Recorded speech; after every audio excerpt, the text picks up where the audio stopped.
କୋହ୍ଲାପୁରର ମହାଲକ୍ଷ୍ମୀ ମନ୍ଦିର ଖ୍ରୀଷ୍ଟାବ୍ଦ 634ରେ ଚାଲୁକ୍ୟ ରାଜା କର୍ଣ୍ଣଦେବ ଏଠି ମହାଲକ୍ଷ୍ମୀ ମନ୍ଦିରର ଭବ୍ୟ ନିର୍ମାଣ କରିଥିଲେ। ଏହା ଯେତେବେଳେ ସର୍ବଭାରତୀୟ ସ୍ତରରେ ଏକମାତ୍ର ଏକକ ଲକ୍ଷ୍ମୀ ମନ୍ଦିର ହିସାବରେ ପ୍ରସିଦ୍ଧ ଲାଭ କରିଥିଲା। ଏହି ଲକ୍ଷ୍ମୀ ପ୍ରତିମା 4 ଫିଟ୍ ଉଚ୍ଚ କଳା ମୁଗୁନି ପଥରରେ ତିଆରି, ମସ୍ତକରେ ପଞ୍ଚଫଣୀ ଓ ମୂର୍ତ୍ତିରେ 40 କିଲୋ ଓଜନର ମୁକ୍ତ ବୈଦୁର୍ଯ୍ୟ ଖଚିତ ଅଳଙ୍କାର ଆଭୂଷଣ ଶୋଭିତ। ଏହି ମନ୍ଦିରକୁ ପରବର୍ତ୍ତୀ ଶାସକମାନଙ୍କ ଦ୍ୱାରା ବହୁ ଭାବରେ ଉନ୍ନତି ଓ ସଂସ୍କାର କରାଯାଇଛି।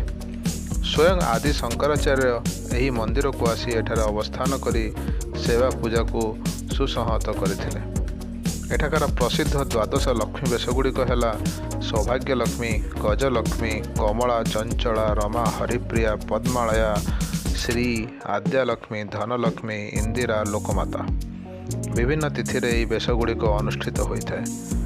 ମା ମହାଲକ୍ଷ୍ମୀଙ୍କର ଧରାବତରଣ ଉପାସନା ଅବସରରେ ଆସନ୍ତୁ ମାଙ୍କ ଆରାଧନା ଓ ସ୍ମରଣ କରି ଧନ୍ୟ ହେବା। ଜୟ ମା ଜଗଜ୍ଜନନୀ ମହାଲକ୍ଷ୍ମୀ।